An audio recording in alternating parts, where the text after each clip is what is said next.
Right now on Tech Radio, an X rating for social media. Hi, I'm Artemis. I am a computer-generated AI voice, and you're listening to Tech Radio. Every week online and on air with RT Radio, we bring you the latest in tech from Ireland and across the world.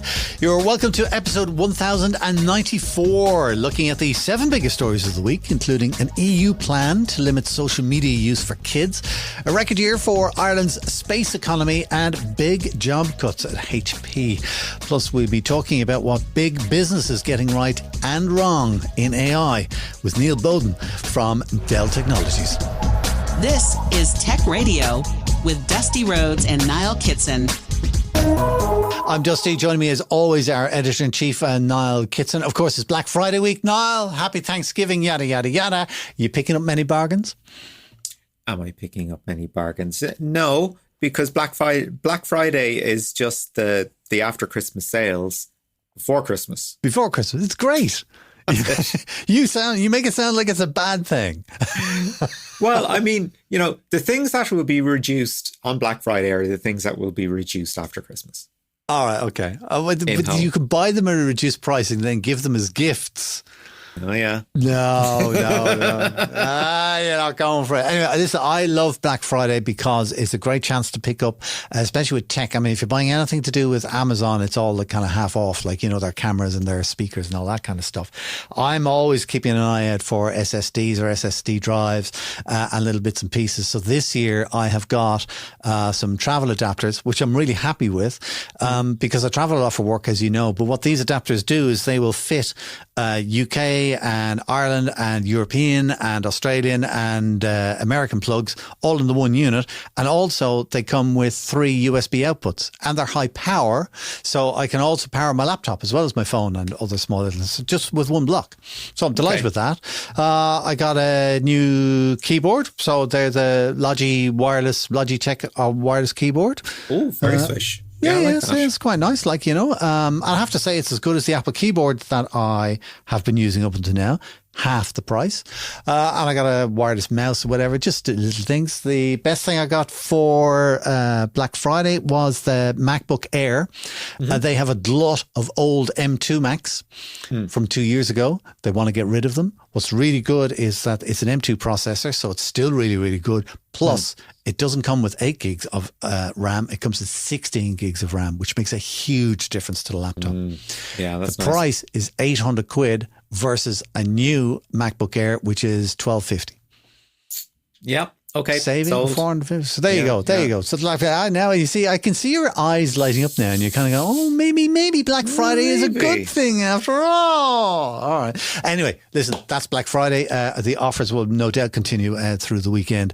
If you're looking for small little tech bits and pieces, I always recommend that it's a good thing to do. On to the first big story, really, of the week, and this is a strange one because Australia, which is a bit of a nanny state at the best of times, decided, no, social media is not good for kids under 16. We're going to limit it or ban it or put in all kinds of restrictions. Now, our kids here in Ireland could be facing the same thing. Well, on behalf of Australians everywhere, I have to say that Australia is not a nanny state. Australia, you do not mess with. Australia will quite happily stand up and tell you where to go. And they have done it before with the likes of Google. Over its use of news snippets from publishers, and I think I think big tech does have to hand over some money in Australia now after threatening to pull out. So we're going to see something kind of similar. I mean, in Australia, this is the first time I came across this idea was an Australia linked story, but apparently something similar moves are afoot in for the EU. And it's not a blanket ban on social media for under 16s, which is sort of the alarmist version, the alarmist way of looking at it. It is basically, if you are under 16, you can use social media under supervision or with the awareness of your parents. Right? Now, to me, this is completely reasonable. I say this as a non-parent. Me too. I've had kids, but they've flown the nest, thankfully. Yeah. So, but I mean, if you look at what is happening with young people, the amount of screen time they're having, when you're thinking, okay, look, there are other things in the world. You don't have to be on Snapchat all the time. You don't have to be TikTok all the time, even though it is very easy to sink hours and hours of your day into short form social media. So, if there is a rule or a law in place, I mean, we know that a lot of the ISPs have parental control features when you get your setup. So certain content is off limits straight away. There's other features where you can control young people's screen time, but this is a control on access to services, not just screen time. So in theory, I'm well in favor of it. I mean, technically, what is it? There's like an 18s. You can only set up a Facebook account if you're like 18 or over. 16 and 16 Okay, 16 right, and over. Fair enough. Right. So, I mean, you're getting people just on the official legal bar where they can. Well, it's not legal bar. It's sort of a terms of service thing. I think it's a good idea. I think if it stops people from rewiring their brains to become dopamine addicts at a very young age, I can't see a problem with it. The only problem that I've seen, and again, God bless Australia, has been protests by young people on Parliament with signs and placards saying, don't restrict our access to social media. We will die, or something like that. It'll be the worst thing ever. I'm not quoting any of these protest signs, but you get the idea. I do. If I was a teenager now, if I was like 14, 15 years of age, I would be angry as hell. I would be angry miffed as hell. I mean, who the heck wants their parents looking over their shoulder at what they're talking about on social media? No. I would be livid. However, on the other side, there was a really interesting article on RTE this week on the news website talking about how nobody's posting to Facebook anymore anyway. But that's, and that is true. Like, and even, kind of Facebook and Instagram as well, I'm sure they're all Meta, have all been saying like, kind of people just aren't posting anymore. We're not showing people content from their friends because their friends aren't posting any content, but we are showing more content from suggested, sponsored media, entertainment, influencers, all that kind of stuff. Like, and they look at the platform now more as an entertainment platform rather than any kind of a social media. However, that said, yeah, and that's how Facebook got out of their antitrust case in the US a couple of weeks ago. The judge, when the case was brought, the idea was that, look, Meta has complete dominance over the social space. If a new player wants to come in, it's nigh on impossible. Therefore, they control what gets presented to you in terms of advertising and content and this sort of thing. And a judge sort of had a look around the market and they went, what's this TikTok thing over here? Is this where all the kids are going? Yeah. Okay. So social networking hasn't gone anywhere just because Meta is, it's just changing. Yeah. It's just changing. And people are going to different places.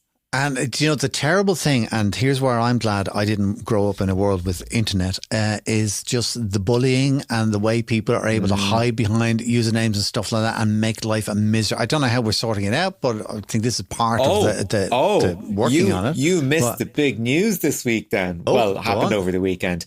If you are on X, you can click into somebody's profile and you can find out where that account was set up.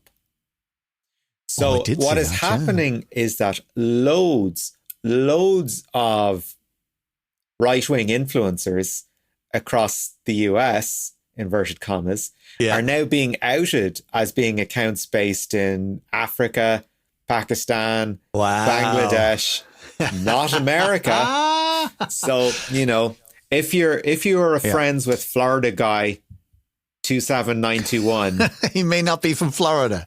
Whose icon is Trump with his fist in the air. Yeah, there you go. Yeah. It's the 2026 version of the Nigerian prince, etc. Moving on with other news this week. Now, a lot of people listening to the podcast, when I say Ireland's space economy, will raise their eyebrows and go, Ireland's space economy? Question mark. Not only do we have one, but it's been a good year. Tell me more. It's been pretty good. And I recommend we did a podcast with Patricia from the Irish Space Association 2 years ago. And you might remember what they do. They basically encourage and help companies who have good ideas translate them into use in space. Yeah. Right. So, very often the European Space Agency will put out tenders and they will say, we're looking for something that will do this. And it doesn't have to be a product that was developed, with space in mind.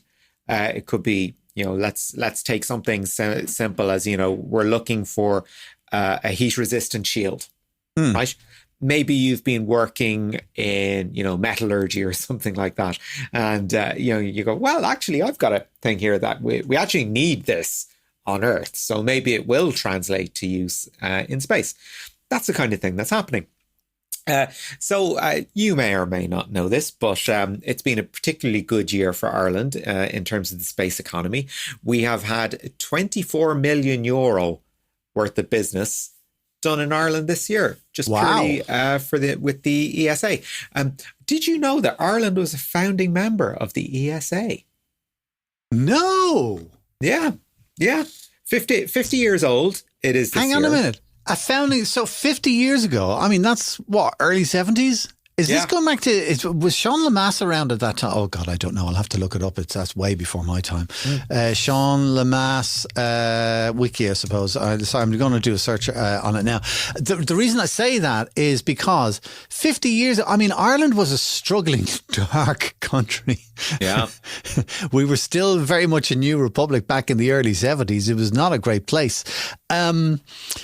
But to think that we were actually a founding member of the European Space Administration at that stage back in the early, that's mind-blowing. That's looking ahead to the future. Yeah, and I suppose it was kind of an easy decision to make at the time. It was kind of, sure, space. What's going to happen? Let's join this thing. Yeah. The reason I mentioned Sean Lemass is because, I mean, he's a legendary Irish politician. I'm sure you recognise the name. He was in office until the late 60s, but there's talk now that they want to name Dublin Airport after him, so it'll become Sean Lemass Airport. Sure. And that's why I'm thinking, did he have anything to do with Ireland joining the European Space Agency? Maybe. That'll be something we'll have to look up on the phone later. I'd say when I'm on the couch. It's a product of True. EC, whatever it was, EC membership. Cool. Anyway, good year for Ireland. Good year for Ireland. On Earth and in space. Now, a topic that is close to your heart, Doge. When you say Doge, this is the Department of Government Efficiency in the United States of America, and it's come to an end. It has come to an end, and it is so efficient, it ended 8 months early. Okay, now, why is this of interest to us as tech people?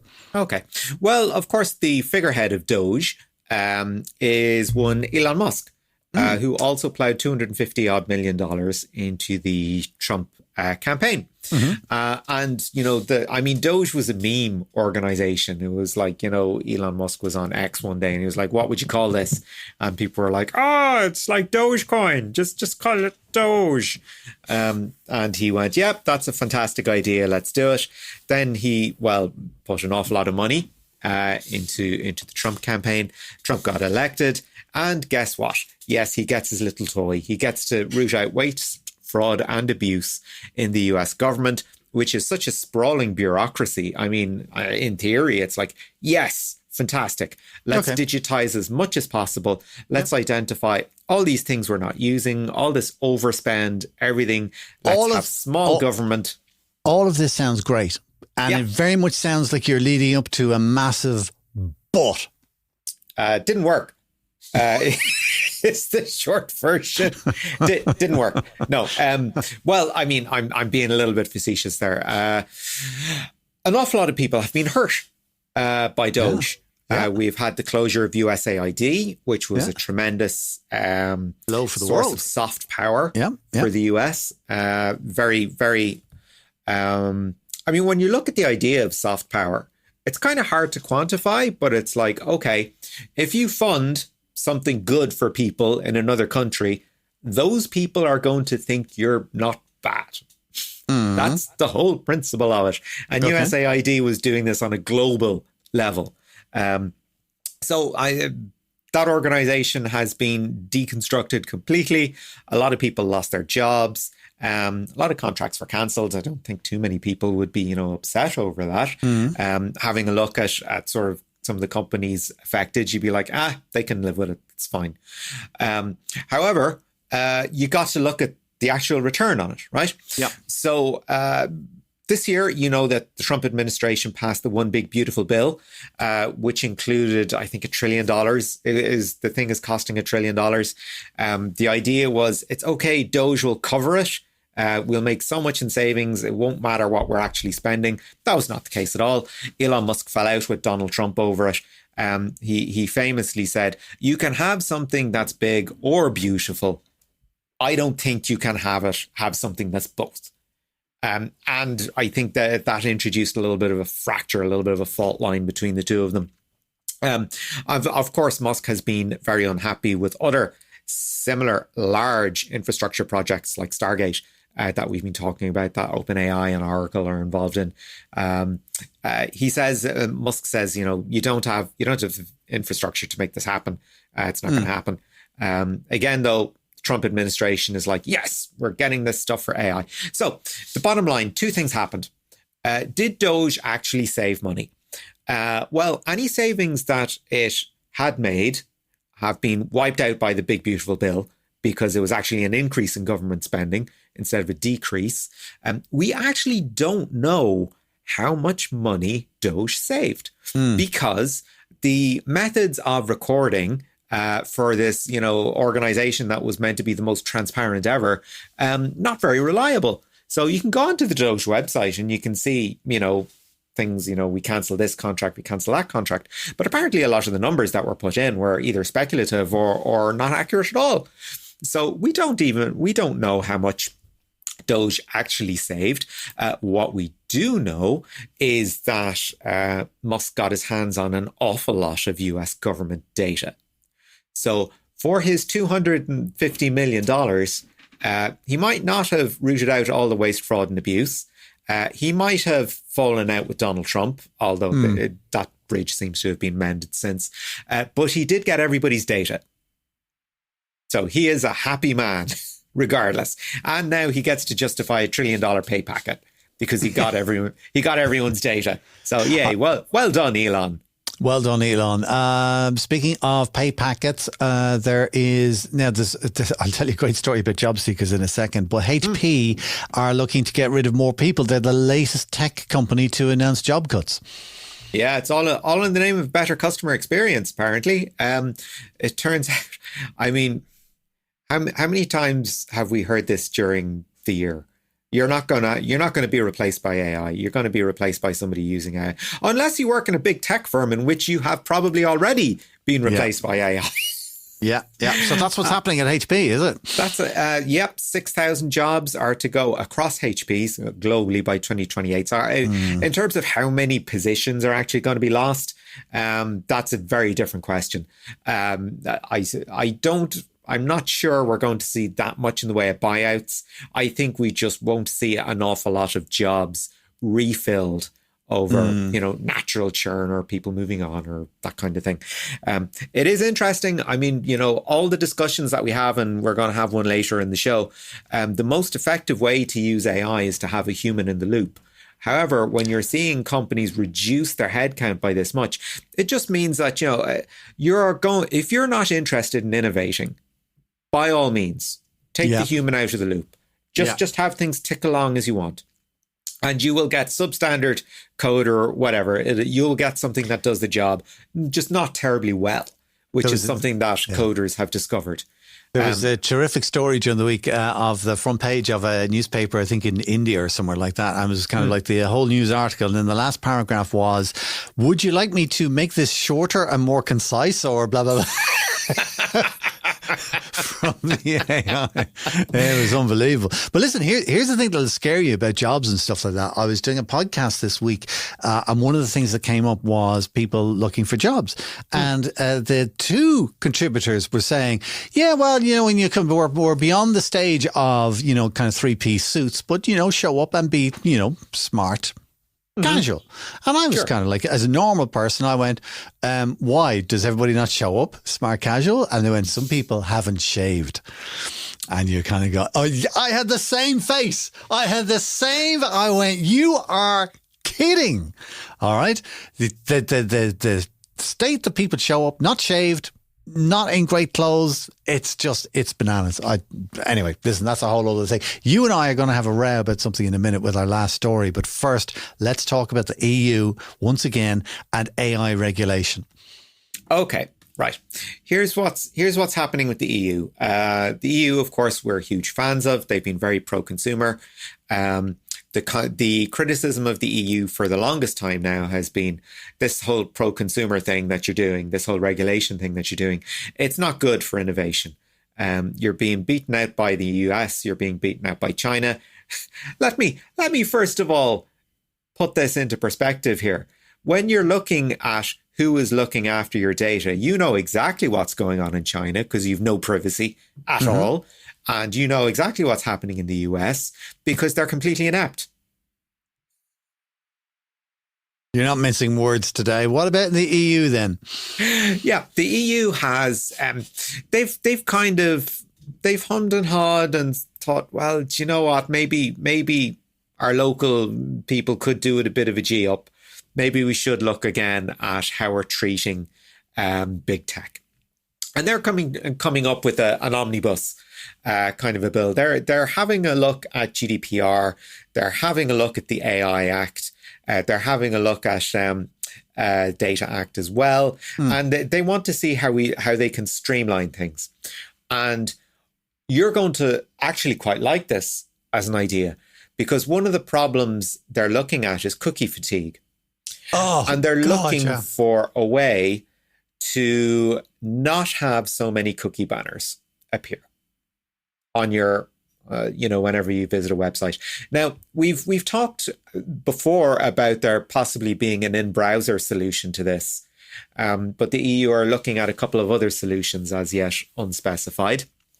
But that all speaks to, your browsing data, perhaps your browsing history, other things that, apps are pretty interested in when it comes to looking to improve their product. So that's one thing that's being looked at. One thing that is particularly scary to me, however, though, is they are looking at GDPR and they're looking at one of the things in GDPR is that you cannot have your data used without you knowing it. Right? Mm-hmm. Now the EU is going, well, maybe there are certain circumstances where it really doesn't matter whether you know your data is being used with your knowledge or consent or not. I suppose it depends on what the data is, and especially if it's non-identifying data. So kind of a lot of the cookies online will track where you have been and what you've looked at in order to serve you relevant advertising. And I kind of I don't mind that so much. Once it's not able to track that particular thing down to me, as in at a particular IP address or something, I don't know, or certainly not to put my name against it. Listen, hey, do you know what? That's why I'm not a politician, because I don't sit down and try and work out these problems too deeply in my head. Well, it's a thorny one, isn't it? It certainly is. Given that we're in an AI bubble, I don't really see the whole sort of, we have to catch up to America. Yeah. Well, America is on, we know what's going to happen because we know what's going to happen internationally. This bubble is going to burst and you want to limit your exposure to it because an awful lot of these, we know the companies that will be fine when the bubble bursts. Video will be fine. OpenAI will be fine. Google will be fine. Microsoft will be fine. All the big infrastructure companies, they will probably all be fine. It's the startups. It's the people toying with new ideas. It's the innovators. They are going to get squashed. And that's basically it. Imho in my humble opinion. I don't know, Dusty, back me up on this. No.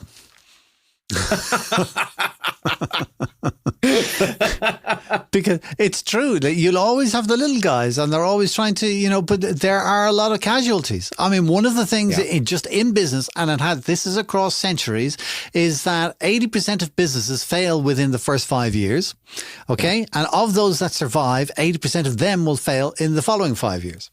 Businesses come, businesses go. They start and many, many, many of them fail. So when you're talking about new guys trying out new ideas, of course, many of them are going to fail. All right. Some of them will go on to be huge successes. Google went on. Look at the companies that were not with us 30 years ago. There was no Google 30 years ago. There was no Facebook or Meta 30 years ago. Do you know what I mean? These are the giants now, Go back to the 70s. The Apple Corporation was founded in the mid-70s. IBM was the big gorilla at that stage, So no, I don't agree with that kind of being the... And then the other thing is, look at the big companies that were huge monstrosities years ago and now are nothing. I know there's way better examples I can think of, but America Online, AOL, was ginormous once upon a time worldwide. Now, Netscape. I'm thinking Yahoo, all of these names from kind of the .com boom. This reminds me of a joke, right? Oh, you're going to like this. Go on. You remember Wang Computers? Yes, I used to have an office on Harcourt Street in Dublin. Okay, yeah. Every time I'd go by Harcourt Street, you'd see the great big Wang logo. Yeah. Apparently, I was told this as a younger man. Wang's logo, Wang's tagline, used to be Wang cares. Oh, Niall Kitson, now wash your mouth out with soap. I wouldn't have expected a joke from you, but but that is that's a double not expecting. Right, let's have a row. Mr. Doom and Gloom, tell us everything you know about Bitcoin this week. Oh, Bitcoin this week. Okay. Last week we talked about the cratering value of Bitcoin. It's a bit better this week. It's up, I mean, it was like $80,000 last week. Bearing in mind the high was what, 130? It was $120, $130, yeah. Yeah. And as of today, it's back up to 91,000. So it's recovered a little bit. And we said last week that it was basically the Trump bubble had burst. All that sort of positive market energy had left cryptocurrency. There's another thing at play that we didn't talk about, and it's kind of become part of the news this week. We haven't talked about digital asset treasuries, and in particular, a company called MicroStrategies, which was set up by a gentleman called Michael Saylor. And what these companies do, and there's a couple of them, they basically just buy up Bitcoins. They buy up digital assets, right? Which on the surface is kind of, is that kind of a bank sort of a thing? Well, yes and no. The only thing is that with a bank, your assets are, they're fluid. Money comes in, money comes out very quickly. What these organizations are doing is just buying up things and sitting on them, right? So they're just borrowing lots and lots of money, cash and equity, using it to buy Bitcoin and sitting on it, right? And the value of Bitcoin goes up and up and up, and they get to record that as profit, even though they actually haven't traded anything. All they've done is bought stuff, right? Now, unfortunately, this means that you are entirely beholden to what happens to that digital asset, an asset that is currently being held by cyber criminals and speculators. So you are basically setting up a speculation house. It's like a Ponzi scheme, even greater than crypto is a Ponzi scheme at the moment. So if you can imagine the value of Bitcoin going down, you can imagine what's happening to these digital asset treasuries. They are absolutely imploding because they actually hold more in Bitcoin than they do in terms of actual cash flow. Right? So it looks like, seeing as the market has lost about $1 trillion since the dip in the value of crypto, that normally there would be what they call sort of a flight to quality. They call it that in banking. It's sort of people might go, okay, cash isn't worth so much anymore. Let's go buy gold. It's safer. I think that happened during the crash in 2007. People just sort of went, okay, that's property isn't where it's at. Let's find somewhere safer. But this is kind of what's happened now. These companies have been holding crypto, and that's all they do. They hold on to it and they speculate on it, and they record, increases in the value in crypto as their yield. But hey, crypto isn't doing so good. These companies aren't doing so good at the moment. One of the criticisms of this space is that there's actually too many companies doing it, which did not help. I mean, if you're buying an asset and all you're doing is buying it that nobody is actually using, what are you doing? You're just sitting on stuff. What does your company do? Oh, it spends a lot of money on an asset that nobody's using and it sits on it. Many companies like that in the world. Yeah. Asset companies. Yeah. Yeah. So anyway, this is what's happening across the place. So are you worried? Am I worried? I got to take that as a no, right? I don't agree with anything that you say, right? Oh, brilliant. You're talking about digital asset treasuries and they're just buying Bitcoin and they're sitting on it and they're doing nothing. All right. Companies have been doing that for years. They're called asset companies and they buy assets because you see the difference between a company, and particularly a company that is set up specifically to do that, and you and I, right? You and I and normal people are kind of thinking, oh, okay, grand. I'm worried about what's going to happen next year or next month or maybe even in 5 years' time, right?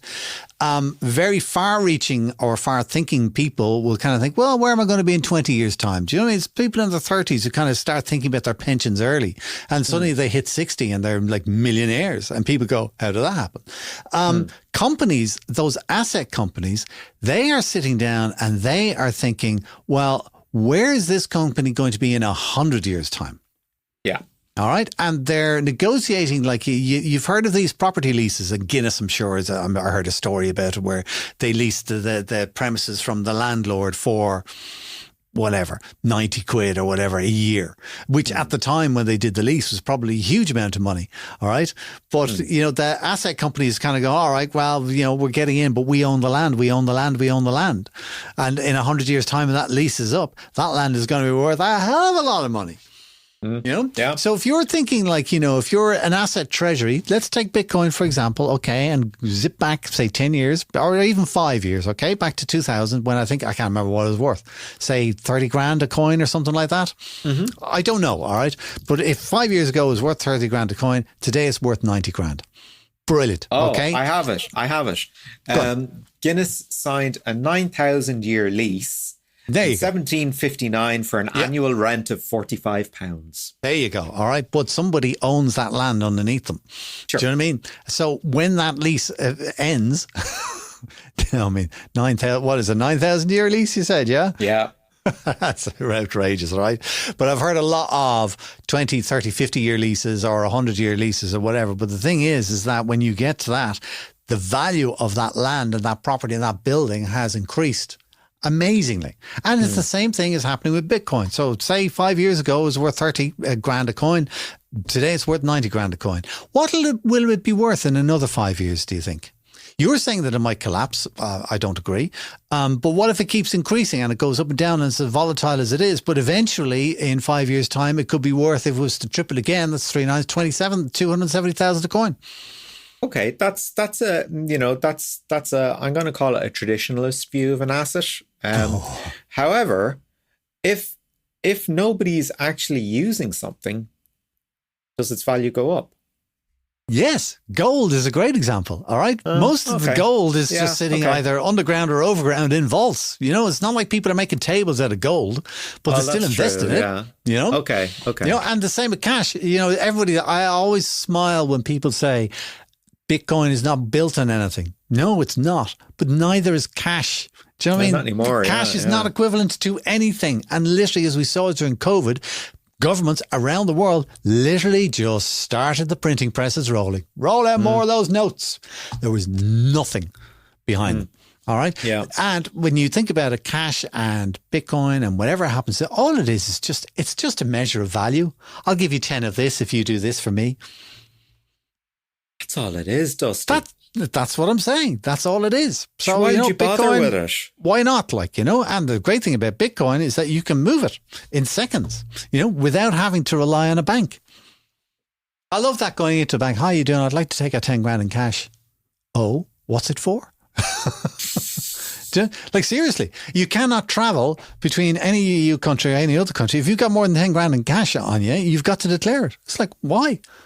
That's after tax cash. I earned it. It's in my pocket. What business is of yours? Do you know what I mean? I'm going to whatever, Spain. I'm going to buy a car. Why is it? It's all to do with control. Do you know what I mean? So it's kind of interesting. Anyway, you're getting me into tin hat territory, which we don't want to do. But anyway, Bitcoin has been tanking, but it's starting to rise again. I think it's going to go way, way, way lower as we go on throughout 2026. I believe something is going to happen in the world that is going to, I'm not going to go tanking or crashing or anything like that, but I think there's going to be a sharp reduction in stock markets and Bitcoin and yada, yada, the whole thing, because it's just not. Everything is built on AI at the moment. But I can't see where in 5-10 years' time they're going to recoup that investment. Yeah. So I think something is just going to correct and everybody's going to go, "Wah!" and they're going to poop their pants. But people, kind of who are a bit longer in the tooth and have a bit more experience are going to go, here we go, grand, drop. And 5 years' time, it'll all be back again. That's what I think is going to happen. Sorry, I'm boring you now. Okay, Nostradamus, Dusty. Do you know what? Maybe I'll make a note of this particular podcast. I'll come back to it next year and I'll go, I told you so. Listen, that's a very serious end to the news this week. Niall, thanks for keeping us up to date. You mentioned about the Ireland space economy and the interview that we had with Patricia. I'll make a note of that in the description area of this podcast if you want to see it. But for now, Niall, as always, thank you. Now, I've got some good news for tech pros because TechFire is returning on the 9th of December with a look at cyber resilience. Organisations are clinging to the idea that resiliency begins and ends with backups and out-of-date disaster plans. So how do you untangle the services and dependencies holding your IT estate together? And what is the role of partners in making sure that the limits of policy and resources don't get tested by a security incident, something none of us wants? At TechFire, you can join Bill Unsworth, Director of Cloud for UK and Ireland at IBM, Declan Hussey, CEO of DNA IT Solutions, and Robert Kelly, founder of HRI, to explore the differences between high availability, disaster recovery, and cyber resiliency. That's TechFire. It's happening on the 9th of December at 10 in the morning. You can register your place for free right now at techfire.techcentral.ie. And all the information on that event and the link and the description and everything in the description area of this podcast. Delivering Irish tech news since 2006. This is Tech Radio. So, getting into our guest interview for this week, which is all on the topic of AI at work. Are you using AI as part of your job? Maybe if you're not, it's because you don't want to, or perhaps your employer doesn't know where to begin when it comes to what tools to use or where the buck stops when something goes wrong. Neil Bowden is Director of Data Analytics and AI at Dell Technologies Ireland. And he had a chat with Niall Kitzinger in the week about how AI is forcing companies to rethink their ways of doing business internally and externally. Neil, it's been a year where we've found an awful lot of uses of AI, some of which have been quite successful, some of which haven't been. And I think that underscores a level of skepticism people have about whether AI is, we'll call it an appropriate technology to solve business problems at the moment. Do you find that there's still an alienation out there or a lack of understanding as to what AI is a good solution for at the moment versus something it's probably not ready for? Yeah, I mean, look, what I see when I talk to various companies across Europe really is that there is a lot of people who kind of jumped in a year, 2 years ago, and maybe just gave everyone a license or something, or deployed some sort of tool, and never really thought about what challenges they were trying to solve, what was the expected return on investment, and subsequently didn't see any. They just ended up with a cost. And then they come out the other side a little bit skeptical as to whether or not AI is really for them.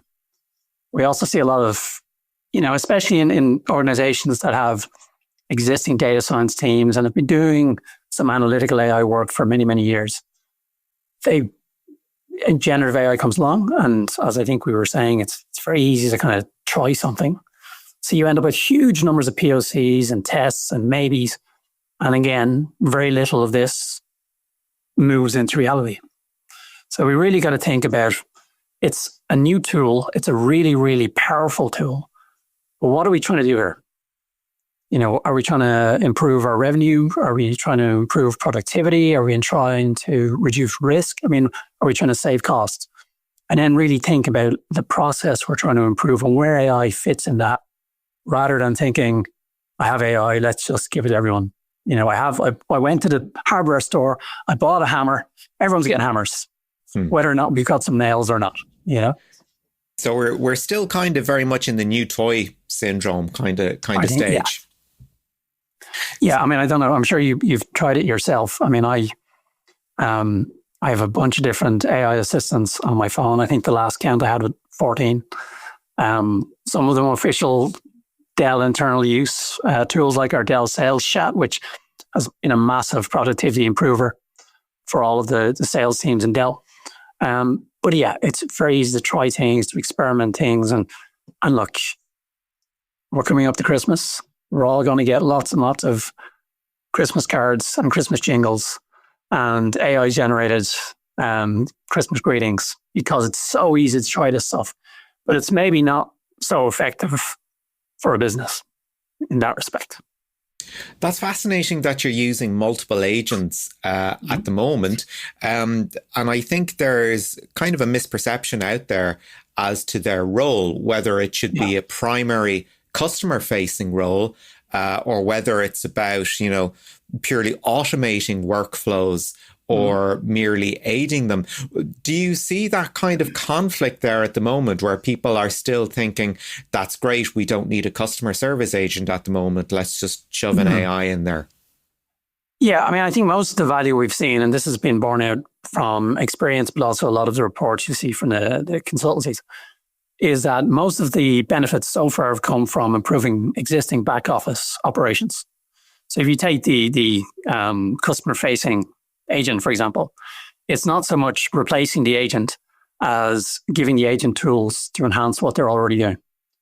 And there's been some good research on this. There was a report, trying to remember, there was a study done across 2,500 or so call center agents at one point.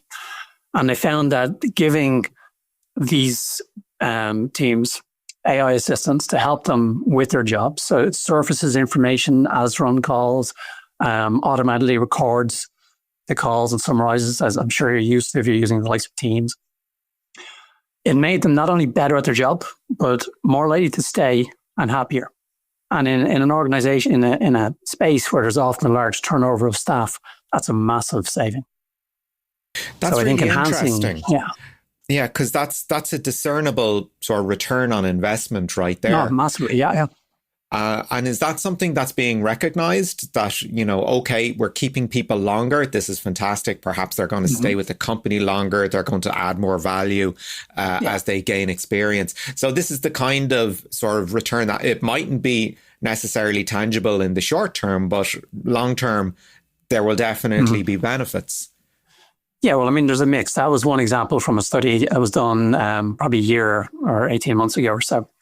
Ourselves in-house in Dell, what we have found is that we looked at our sales teams, for example. And at the time, we had about 27,000 salespeople globally. So we looked at what they were doing on a daily basis and found they were spending something like 40% of their week just doing research. Going, okay, I'm going to see a customer, what's going on with that customer, what's happening in their industry. If I'm going to talk to them about AI or cybersecurity? What's the latest we have in Dell on AI and cybersecurity? And what sort of messages can I take to this customer? So that's a huge amount of time spent. And there was a lot of data behind that, which wasn't necessarily the best golden data we should use for those conversations. So what we did is we built this agentic AI assistant called Dell Sales Chat, which has access to our golden data.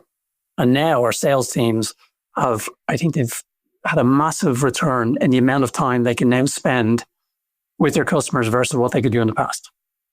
So we've taken away that 40% of the time they're spent just doing research and given that back to them so they can spend more time in front of their customers with up-to-date information. And that drives not only productivity from the salespeople and takes away a lot of the kind of, I'm trying to think of a nice way of putting it, the difficult work, but drives revenue, and drives sales and drives customer retention. So there's a real definite impact on the bottom line, top line. Yeah. I mean, we look at this stuff at a 2-year window. If it's not working within 2 years, it's gone. Oh, that's really interesting, Dash. So who takes ownership of these sorts of projects? I mean, when it comes to the boardroom, I imagine it's quite a difficult sell for IT departments because I've discovered that they have their own language that doesn't necessarily translate to management.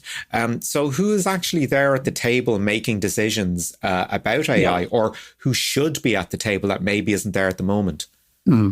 Well, yeah, part of our own evolution in Dell is we found that having a chief AI officer, as we do in John Rhodes, was a real kind of game changer, because you need to kind of set this at an executive level and push it down.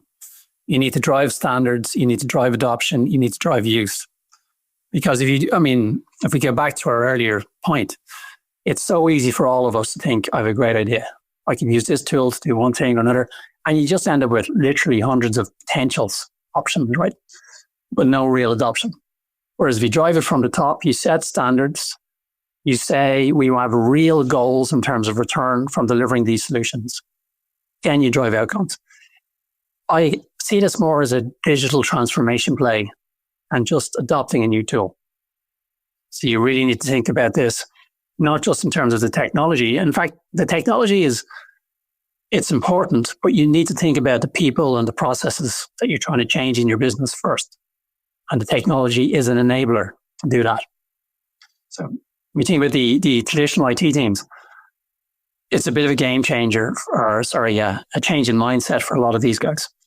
If you're working in that space for a while now, you've probably got a set systems in place. You're doing something with your network and your storage and your probably some VMware, maybe a little bit of Kubernetes. And now all of a sudden you're being brought into a discussion with developers, data scientists, but also business leaders.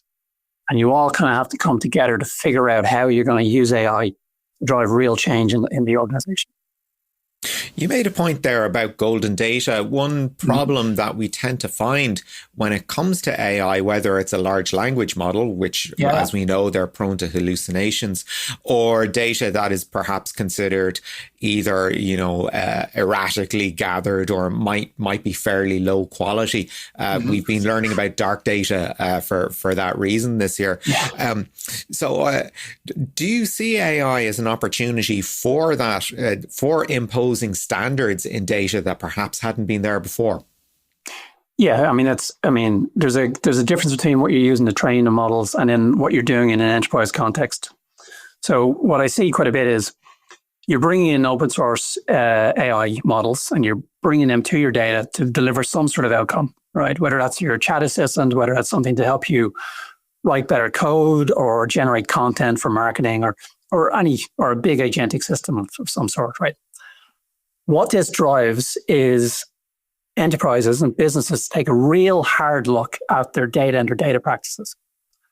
And what you typically find is, and I challenge anyone to say, no, we have all this covered. What you typically find is data everywhere. Multiple systems, multiple platforms, multiple locations, different rules, whether they're financial rules or GDPR or PCI or, HIPAA or whatever standard needs to be applied across all these data sets. And now you come in, you were able to do some analytics in the past, but then you come in with an AI solution, which could be an agentic platform where you've got multiple agents working together, and you want to access all of those data sources.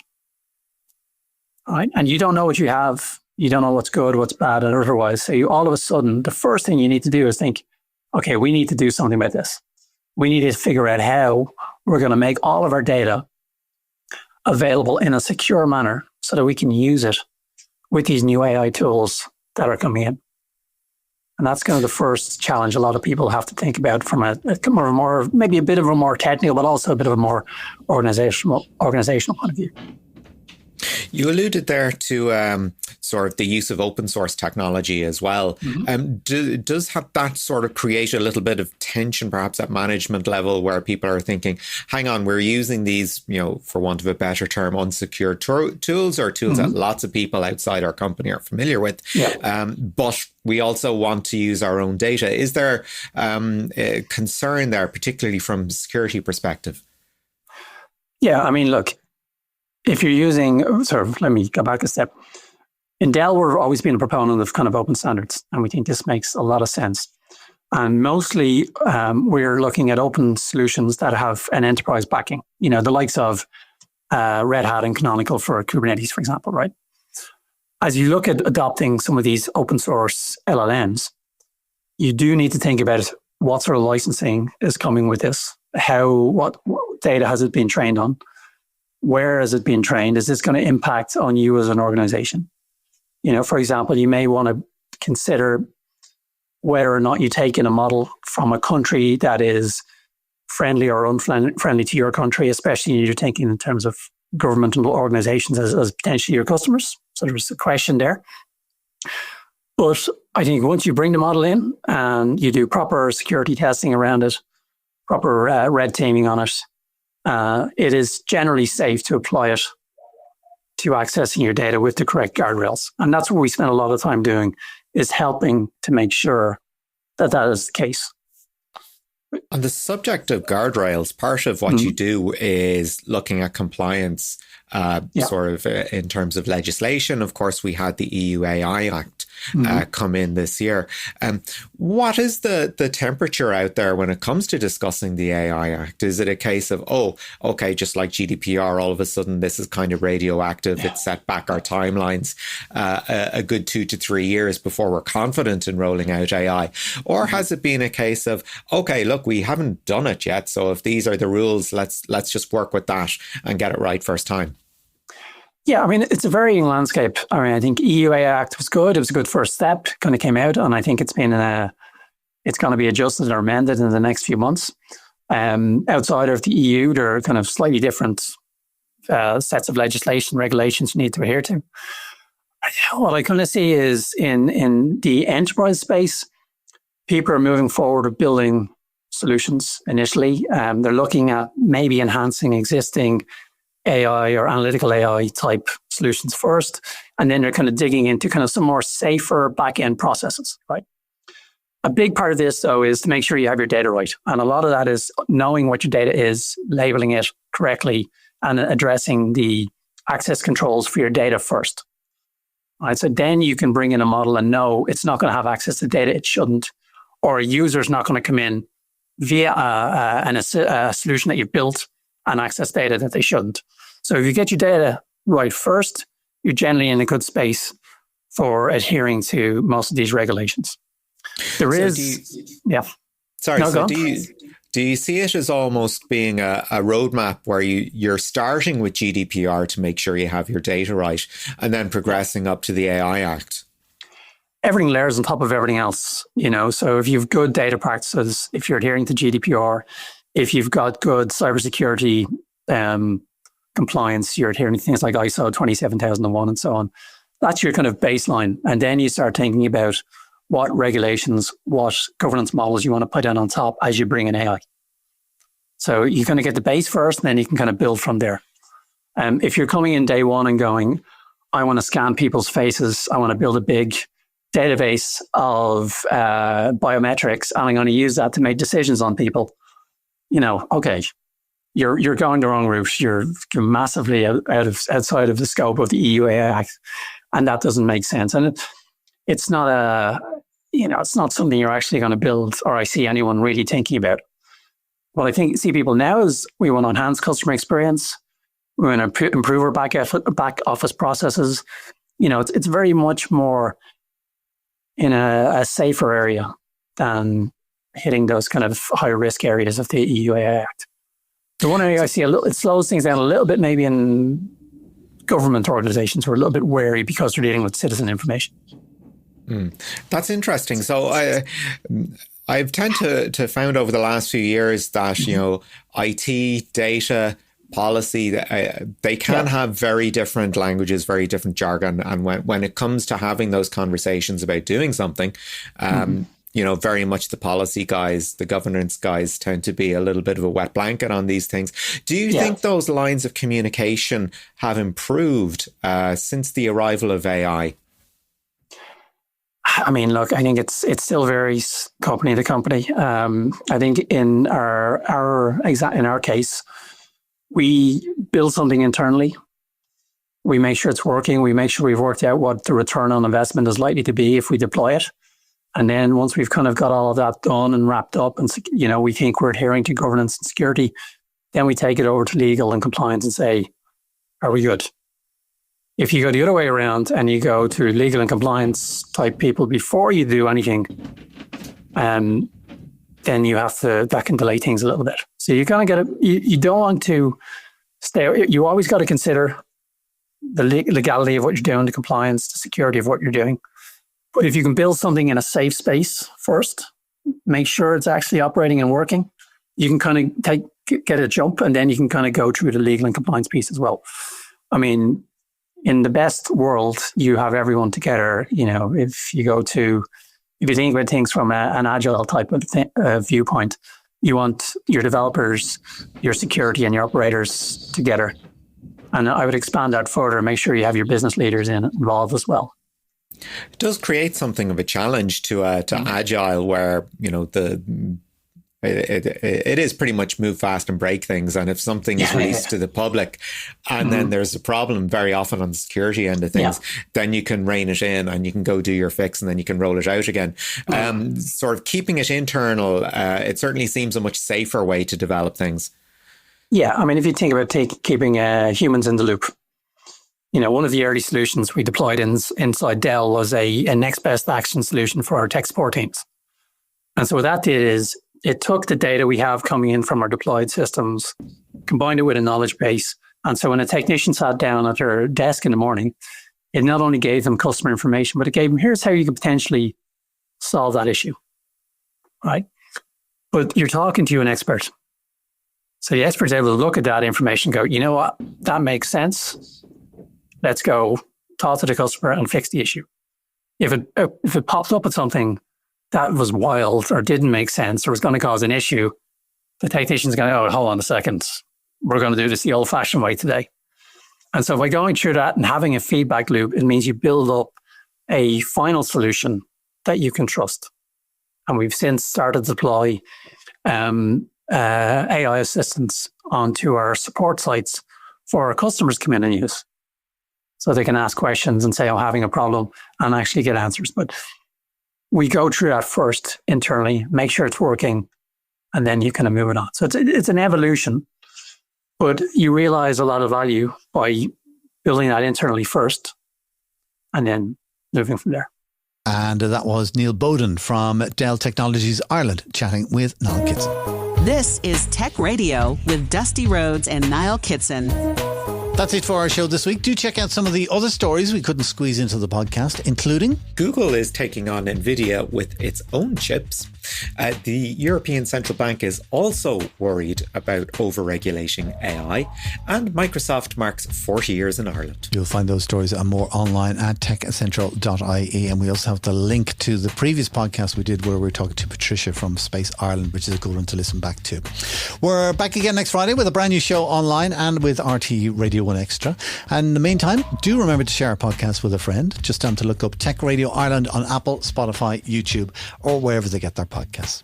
Until next time, from myself, Dusty Rhodes, and from Niall Kitson, thanks for listening. Have a great weekend. Remember, you can get the latest Irish tech news with hourly updates, daily newsletters, and more at our website, techcentral.ie. Share the knowledge and invite a friend to listen. Search Apple, Spotify, or YouTube for Tech Radio Ireland, or listen with RTE Radio 1 Extra. Tech Radio is produced by dustpod.io for techcentral.ie. From me, Artemis, live long and prosper.